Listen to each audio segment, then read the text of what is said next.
यह है कि प्रधानमंत्री गरीब कल्याण अन्न योजना जो है, प्रधानमंत्री गरीब कल्याण अन्न योजना के तहत पिछले 3 महीने अप्रैल, मई और जून में 81 करोड़ लोगों को प्रति व्यक्ति हर महीने 5 किलो अनाज, चावल या गेहूं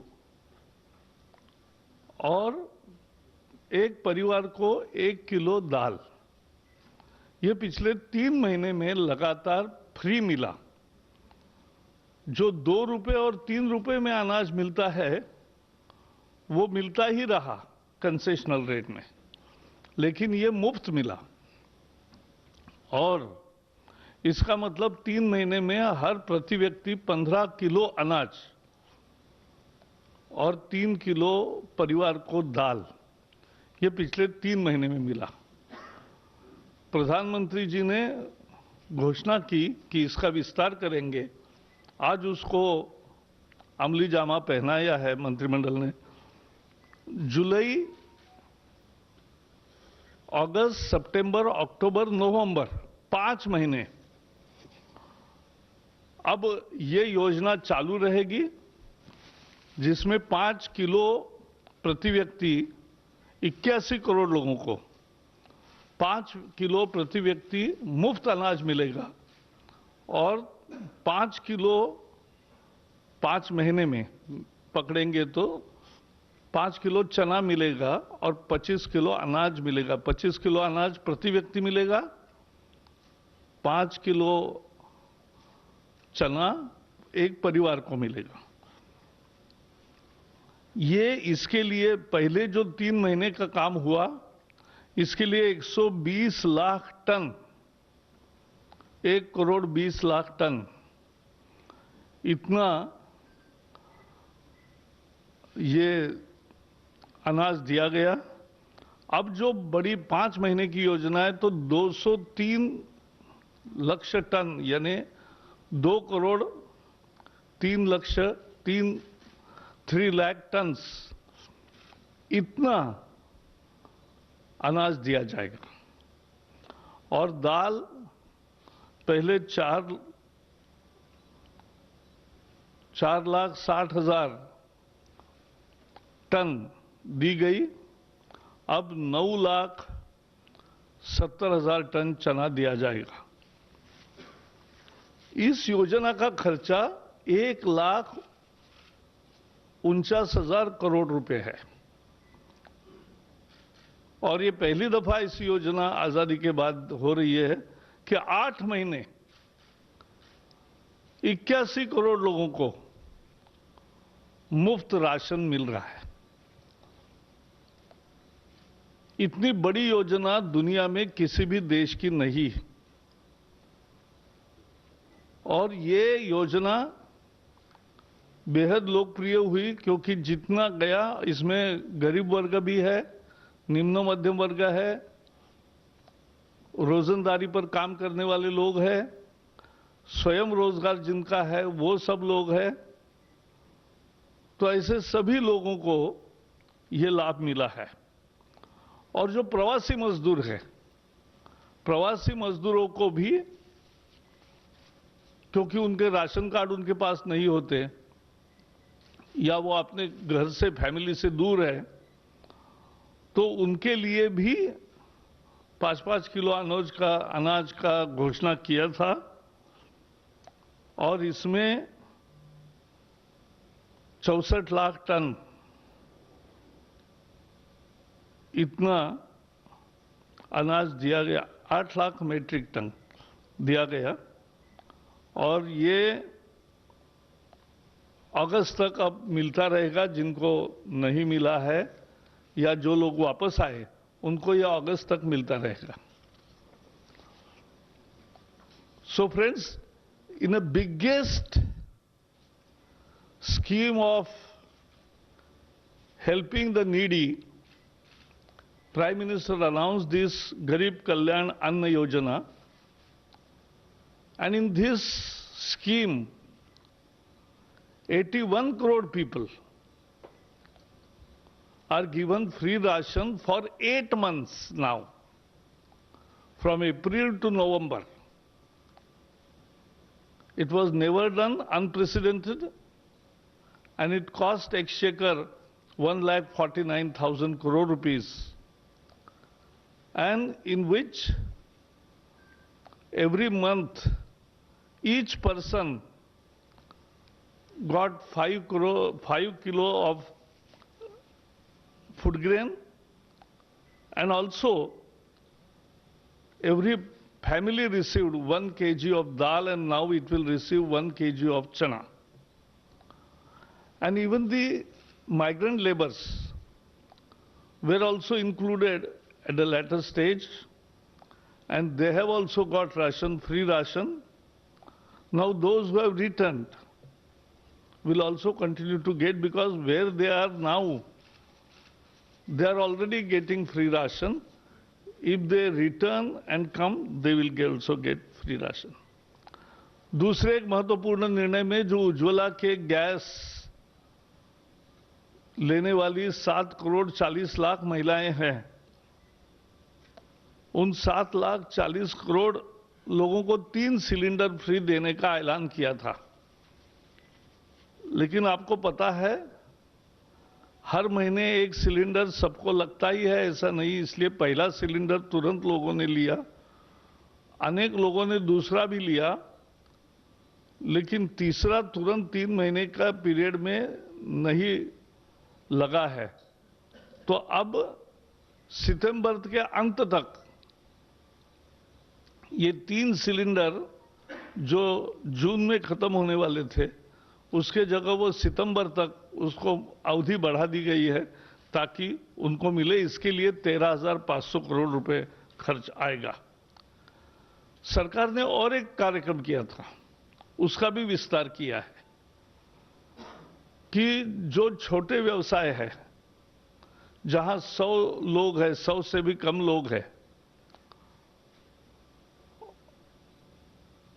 और जिनके पास उसमें से 90% लोग 15,000 से कम तनख्वाह वाले हैं, ऐसे कर्मचारियों की हर महीने जो 12% प्रोविडेंट फंड जाता है, वो सरकार ने भरा। मजदूरों का भी, कर्मचारियों का भी और मालिक का भी। तो ऐसे 3,67,000 उद्योगों को, एस्टेब्लिशमेंट्स को इसका फायदा हुआ, और 72 लाख लोगों को इसका फायदा हुआ। तो ये बहुत महत्वपूर्ण है। इसके लिए 4,760 करोड़ पहले हुए, वो मार्च, अप्रैल, मई में हुआ, और अब जून, जुलाई, अगस्त और 3 महीने इसका फायदा लोगों को और छोटे एस्टेब्लिशमेंट्स को मिलता रहेगा, जहां 100 से लोग कम है। 15,000 तक की जिसको तनख्वाह है, उसका प्रोविडेंट फंड सरकार भरेगी, और उसके एवज में मालिक का भी हिस्सा, अंशदान सरकार ही करेगी। तो मजदूरों के हितों में उनके हाथ में 12% तनख्वाह ज्यादा आया, और मालिक के भी 12% बचे। तो इसका फायदा हुआ है। एक चौथे निर्णय के अनुसार प्रधानमंत्री आवास योजना में, जैसे आपको पता है, शहरों में कुछ घर बन के तैयार है, अन्य योजनाओं में 107 शहरों में 1,08,000 छोटे मकान, यानी 1 बेडरूम किचन, इतने फ्लैट्स तैयार है। इन फ्लैट्स को प्रवासी मजदूरों को किराए पर, और दूसरा भी उसका हिस्सा है कि किसी की व्यक्तिगत जमीन है, या कॉरपोरेशन अपनी जमीन पर कुछ करना चाहता है, सरकार अपने जमीन पर करना चाहती है, तो यह आवास योजना चलेगी, और उसके लिए 50% एफएसआई या एफआईआर कहते हैं अलग अलग शहरों में, तो फ्लोर स्पेस इंडेक्स कहीं 1 होता है, कहीं 2 होते हैं, कहीं 3 होता है, वो 50% ज्यादा मिलेगा। कल्पना यह है कि लाखों घर बने और पहले चरण में और 1,15,000 घर ऐसे बनेंगे जो 1 बेडरूम किचन होंगे, और उसके साथ साथ पहली दफा 6-6 लोगों के लिए डॉर्मेटरी भी बनेगी। आपको मालूम है अनेक कर्मचारी, अनेक मजदूर एक रूम में 8-8, 10-10 मजदूर रहते हैं, उसके जगह 3 पायदान पर उनको ठीक रहने की व्यवस्था हो, तो ये डॉर्मेटरीज भी बनेंगे और ये भी 1,35,000 लोगों को अकोमोडेट करेगा। तो कुल मिला के आज की योजना है वो लगभग 4 लाख के आसपास लोगों की व्यवस्था करेगी, 3.5 लाख लोगों की। लेकिन ये स्कीम लगातार चलती रहेगी, ये बढ़ती रहेगी, और इसमें 25 साल की ये एक तरह से उसको किराए पर मिलता रहेगा, और मजदूर बदलेंगे तो भी किराया का नाम नया आएगा। तो ये काम पर जो मजदूर आते हैं उनके लिए ये एक व्यवस्था, किराए पर मकान नहीं मिलता था, सस्ता नहीं मिलता था, अब सस्ता मकान मिलेगा। एक और महत्वपूर्ण फैसले में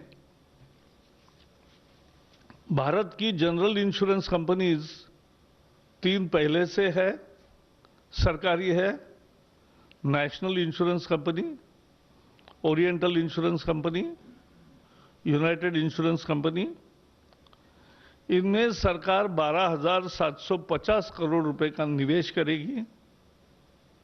This is a program of recapitalization of these insurance companies so that they become more stable. एक स्थिरता और मजबूती आए, इसके लिए ये 3 कंपनियों को निवेश उसमें, यानी उनको जो कैपिटल है उसकी रिकैपिटलाइजेशन की योजना में उनको मदद मिलेगी। अंत में आज मेरे साथ तोमर जी है, क्योंकि कृषि क्षेत्र के लिए इस आत्मनिर्भर भारत के पैकेज में बहुत बड़ा हिस्सा है, और आज जिसका कैबिनेट ने फैसला किया वो 1 लाख करोड़ का इंफ्रास्ट्रक्चर है, और उसमें कर्जा भी है, मोरेटोरियम भी है और इंटरेस्ट सबवेंशन भी है। इसके डिटेल्स अब तोमर जी बताएंगे, मैं उनको दरखास्त करता हूं।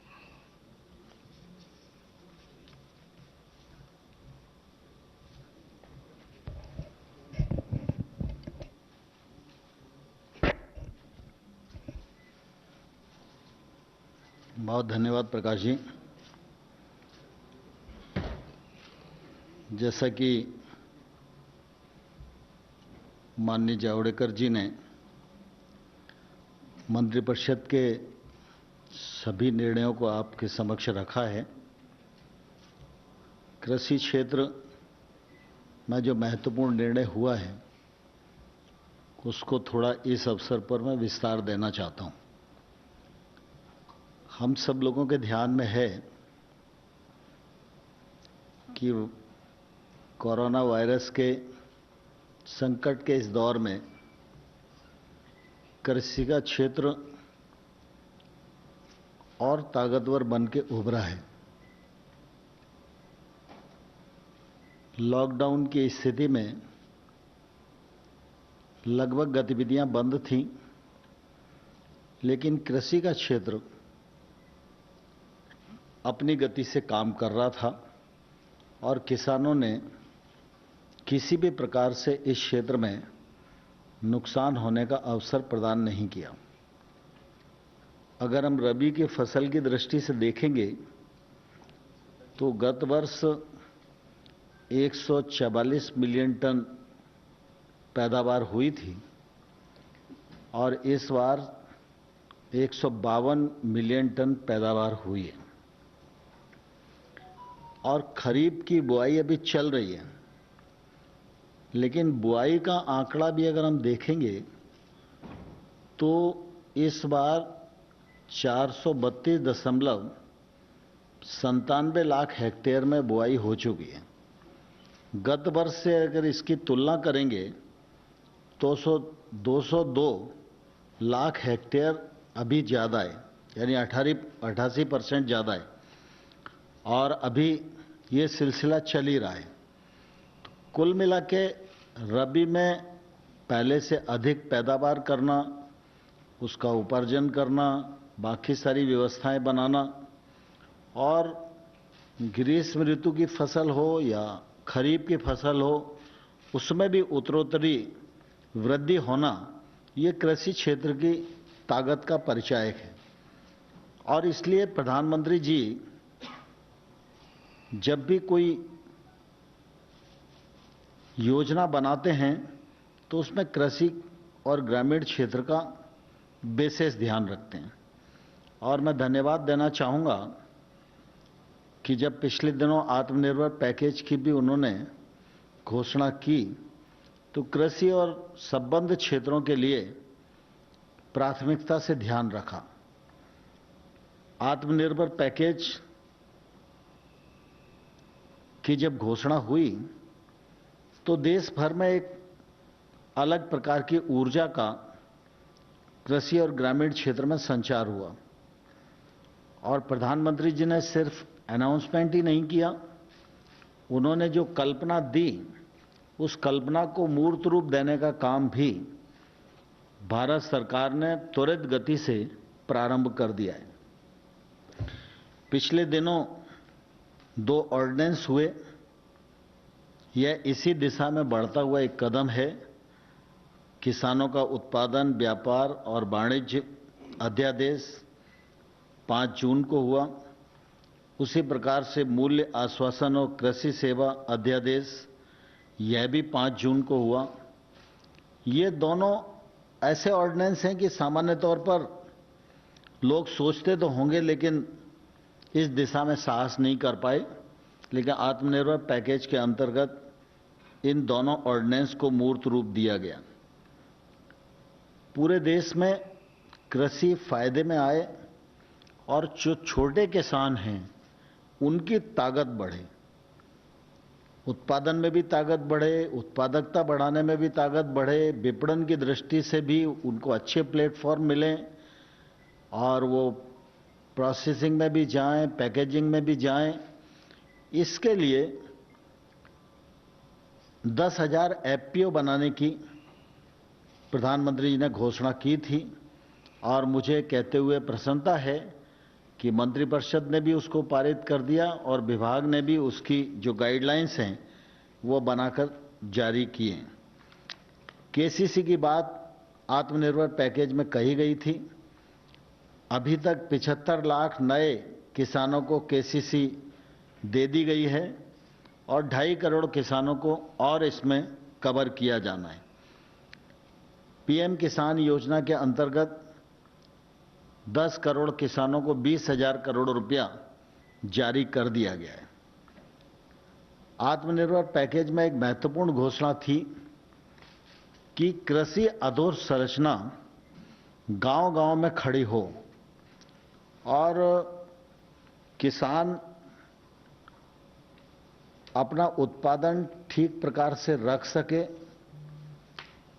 रोकना चाहे तो रोक सके, जब उपयुक्त उत्पादन उसे बेचने का अवसर मिले, उचित कीमत मिले, तब वह बेच सके।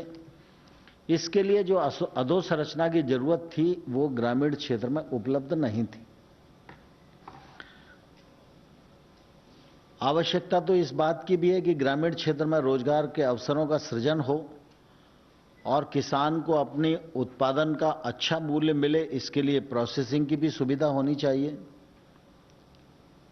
लेकिन यह सुविधा भी ग्रामीण क्षेत्र तक इसकी पहुंच नहीं थी।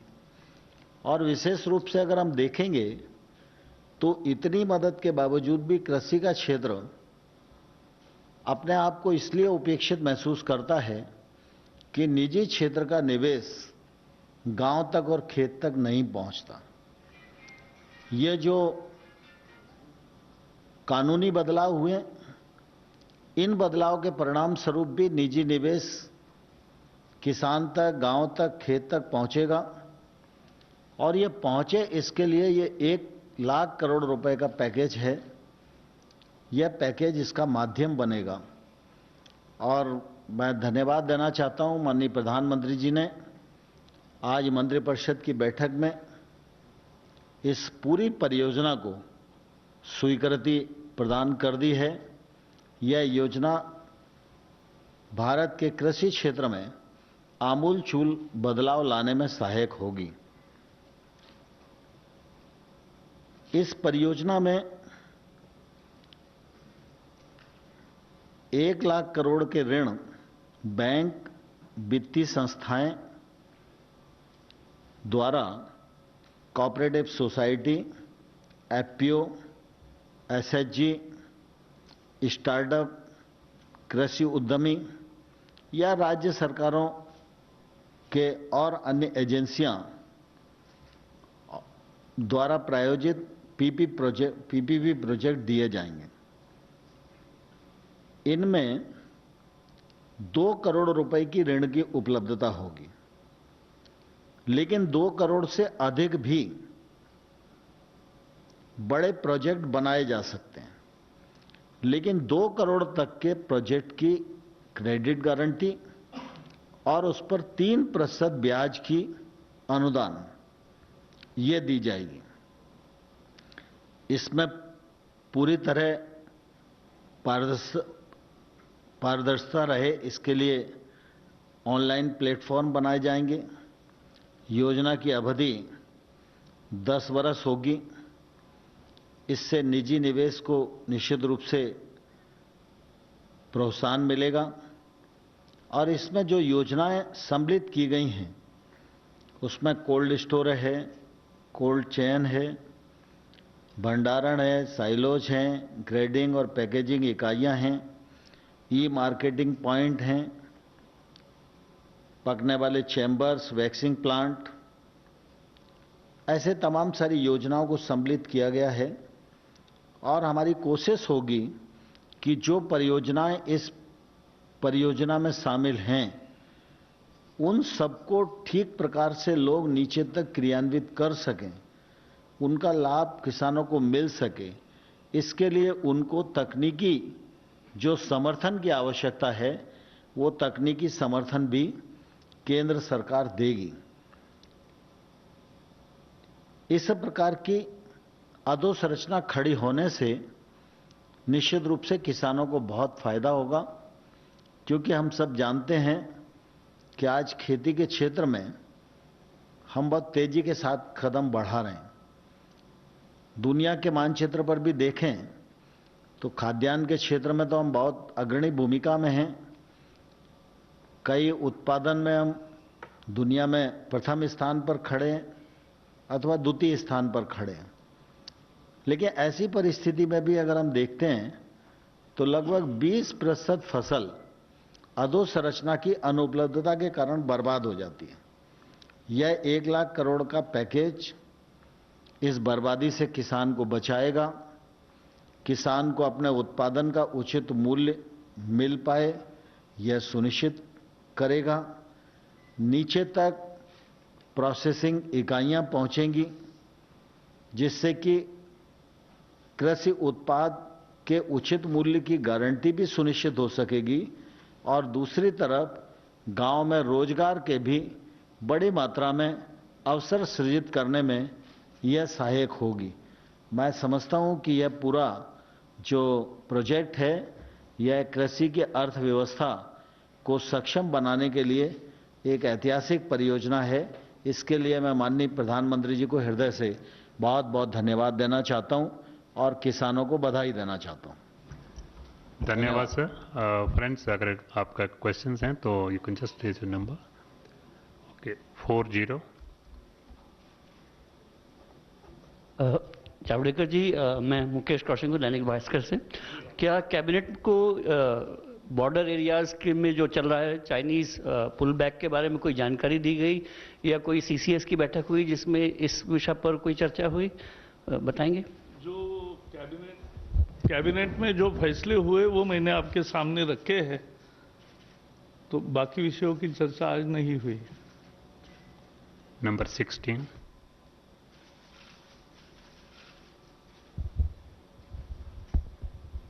सर, मैं शैलेश यादव हूँ, ANI न्यूज़ एजेंसी से।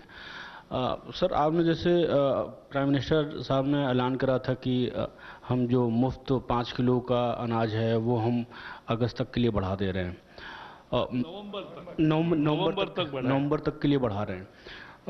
उधर ममता बनर्जी जी बोल रही हैं कि हम जो है 100% फ्री राशन दे रहे हैं। तो क्या ये जो आपकी जो स्कीम अनाउंस हुई है वो बंगाल में भी लागू होगी? ये पूरे भारतवर्ष के लिए है। 81 करोड़ लोग को देने वाली ये योजना है। अब इससे कोई और लोगों को देगा तो अलग चीज है, लेकिन 81 करोड़ में मूलतः जिनकी जरूरत है वो सभी लोग आते हैं और उन सबको भारत सरकार प्रधानमंत्री गरीब कल्याण अन्न योजना के तहत ये 8 महीने के लिए मुफ्त राशन दे रही है। नंबर 6। सर, जो आपने बोला कि अब माइग्रेंट्स को जो है हम किराए पे मकान भी देंगे, तो उनसे क्या किराया वगैरह चार्ज किया जाएगा? वो वहाँ की लोकल कॉरपोरेशन जो होगी वो तय करेगी। और सर, तोमर सर से एक सवाल, सवाल। सप्लीमेंट्री हैं, give the terms to others now. Number 6 please. मंत्री जी, हमारा सवाल ये है कि जो आप प्रवासी मजदूरों को जिनके पास राशन कार्ड नहीं है उनको भी ये 5 किलो और 1 किलो चना देंगे, तो उनको किस तरीके से आप देंगे जब राशन कार्ड नहीं है? तो ऑलरेडी उनको दिया जो यहाँ थे, शेल्टर होम में थे, जो मालूम था और जो उसकी एक व्यवस्था बनी और ठीक चली। और अभी जो लोग वापस आ रहे हैं, क्योंकि उनके पास फिर भी आने पर रेशन कार्ड नहीं होगा, अभी पोर्टेबल रेशन कार्ड होगा, तब ये समस्या नहीं रहेगी, लेकिन ये अभी भी मिलेगा, आइडेंटिफाइड है। Number 10। So this is a different question from the cabinet briefing. So today there is an investigation which has been launched against the Gandhi family. How significant it is, because this is a government probe which has been launched against the Gandhi family, and what does the government derive out of this particular investigation? मुझे आप समय लेके जरूर मिलिए, मैं आपको सारे सवालों के जवाब दूंगा। Number 36। Yeah, Mr. Javadekar, you said that some of the migrant labor are returning to the cities. Yeah. Has the government any monitoring of the number of people returning? No. And what is the grain you provide the migrants? All the returning trains are full,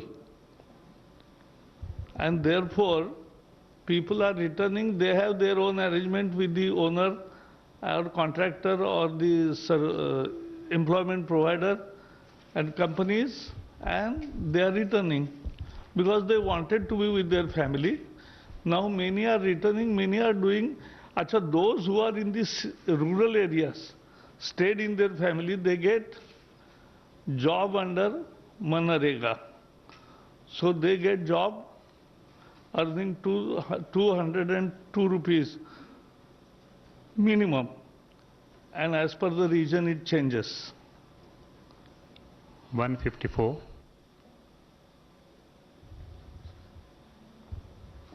sir, bar bar small और medium industry के लिए आपकी तरफ से, सरकार की तरफ से बहुत कुछ ऐलान हुआ, लेकिन राहुल गांधी का कहना है कि इस इंडस्ट्री में बहुत बड़ा नुकसान हुआ और जिसकी वजह से तमाम लोग बेरोजगार हुए। और उनका कहना यह भी है कि उन्होंने 1-1.5 महीने पहले ही ये घोषणा कर दी थी, इस बात की भविष्यवाणी की थी कि ऐसा होगा, लेकिन सरकार ने उस पर ध्यान नहीं दिया। ऐसा है, जो बाकी प्रश्न है उसका तो मैं जवाब बाद में दूंगा, लेकिन सबसे ज्यादा बड़ा 3,70,000 करोड़ का पैकेज स्मॉल, मीडियम और सूक्ष्म लघु उद्योगों को मिला है। और केवल मिला नहीं है तो उसका अमल भी शुरू हो गया और जो उसमें परिभाषा थी वो भी बदल दी गई है। तो लगभग आज देश के 85 to 90% उद्योग अब मंझिले, छोटे या सूक्ष्म लघु उद्योगों के कैटेगरीज में आते हैं। इतना बड़ा बदलाव करके संरक्षण दिया है। 52। सो मेरा सवाल तोमर सर से है और संजय अग्रवाल जी से है कि केसीसी बहुत पुरानी योजना है और आप लोगों ने एक नया टारगेट सेट किया कि 75 लाख लोगों को मिल गया, 2.5 करोड़ लोगों को मिलेगा। आखिर इस बार जो आप कह रहे हैं मिलेगा, क्या कोई स्पेशल डायरेक्शंस दिया गया है, कोई मॉनिटरिंग है या कोई सेंट्रलाइज गवर्नेंस सेल है? क्योंकि हालात वही है, आप यहाँ अनाउंस करते हैं, ग्राउंड रियलिटी बैंक कैसे कोऑपरेट करते किसानों को आपको पता है। अगर आप कहिएगा तो स्पेसिफिक दर्जनों में आपको केस बता दूंगा कि 6-6 महीने से ज्यादा डिले है बैंक के पार्ट में। तो और दूसरी जो रूरल इंफ्रास्ट्रक्चर की बात है, बहुत सारी योजनाएं आपकी स्टेट से कनेक्ट होती हैं, स्टेट्स के तरफ से कोई मदद नहीं होती, किसान परेशान होता है, मजबूरी में वही पैसा बाहर से उठाना पड़ता है। तो खासकर केसीसी को लेके कोई मॉनिटरिंग आपके पास है, कोई सेंट्रलाइज सिस्टम है या आपने गाइडलाइन में और स्पेसिफिक किया है कि अगर नहीं करते हैं तो बैंक पे पेनल्टी करेंगे, पनिशमेंट करेंगे, या कोई ऐसा आपके संज्ञान में ला सकता है जिस पे कुछ कार्रवाई की जा सके? ठीक।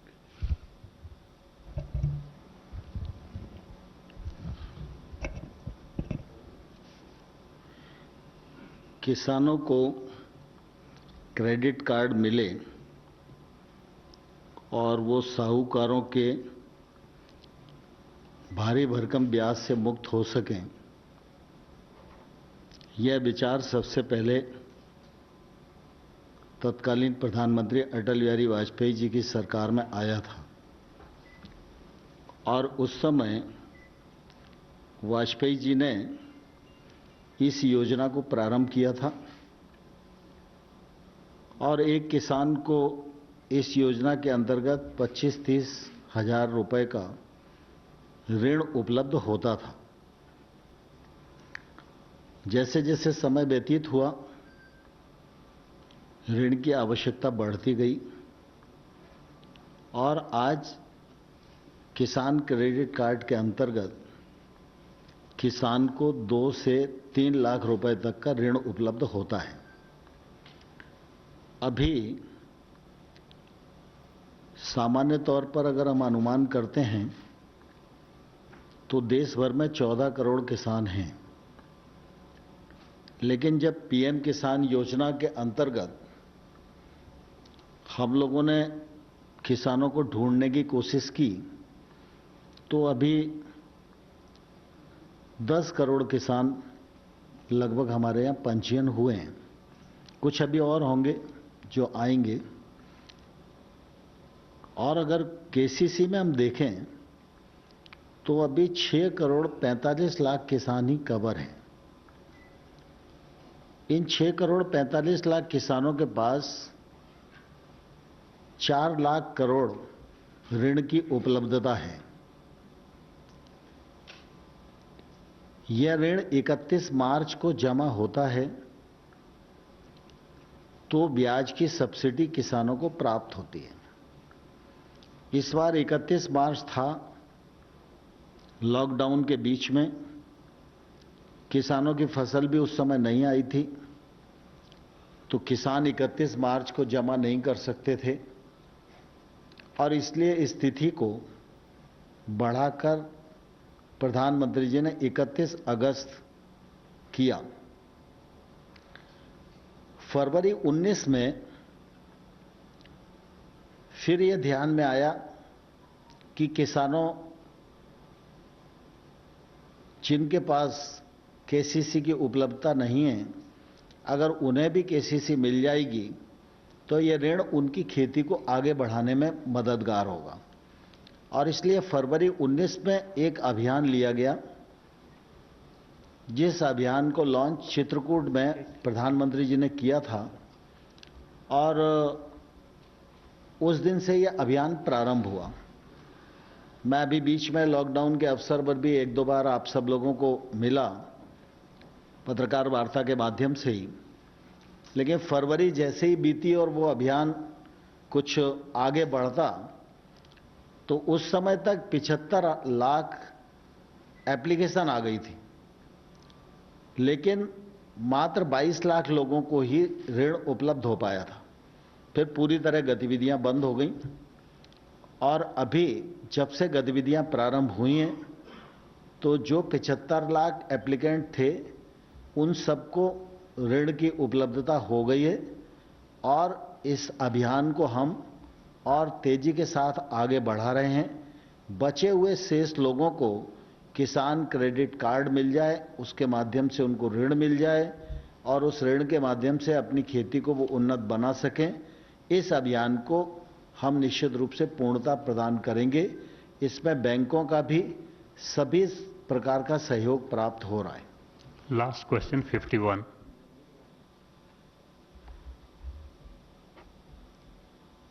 सर, मैं नीरज पांडे हूँ एबीपी न्यूज़ से। मेरा सवाल ये है कि जो आपने कहा कि लाखों मजदूरों को घर दिए जाएंगे, डॉर्मेट्री दी जाएगी, तो उसका प्रोसेस क्या होगा और क्या उसका रेट निर्धारित हुआ है केंद्र सरकार की तरफ से या कॉरपोरेशन ही उसका किराया भी निर्धारित करेगी? देखो, हर शहर के विभिन्न शहर विकास योजनाओं में जो घर बने हैं उसकी स्थिति जब जायजा लिया तो 1,08,000 ऐसे मकान तैयार है जो अभी अलॉट नहीं हुए हैं। तो जो प्रवासी मजदूर आते हैं किराए पर आज मिलने की बड़ी दिक्कत आती है और किराया बहुत ज़्यादा होता है, तो कम किराए पर उसको अफोर्डेबल हाउसिंग कैसा मिले, ये उसकी मूल योजना है। और उसके लिए ये तो जो तैयार है उनके बात की, लेकिन जो तैयार नहीं है वहाँ सरकार ने एक बड़ा फैसला लिया है कि 50% ज़्यादा एफएआर देंगे, उससे बांधने वाले को प्रोत्साहन मिलेगा, क्योंकि उसने कुछ क्षेत्र एफएआर का तय किया तो उसको ज़्यादा मकान बनेंगे और वो मिलेंगे। मजदूरों को काम के आसपास रहने की व्यवस्था होनी चाहिए। ये कोविड का मुझे लगता है सबसे बड़ा सबक सबको है, सारी दुनिया को मिला है। और इसलिए अगर नज़दीक रहना है तो जैसे कॉलोनीज होते हैं वैसे कोई भी अपने ज़मीन पर या दूसरे ज़मीन पर करेंगे तो उनको ज़्यादा एफएआर मिलेगा, एफएसआई ज़्यादा मिलेगा। और उसके साथ जो किराया है वो प्राइवेट में जो बांधेगा वो तय करेगा, लेकिन जो सार्वजनिक है, जो नगर निगमों का है, वो नगर निगम तय करेगी। Thank you sir, thank you very much friends.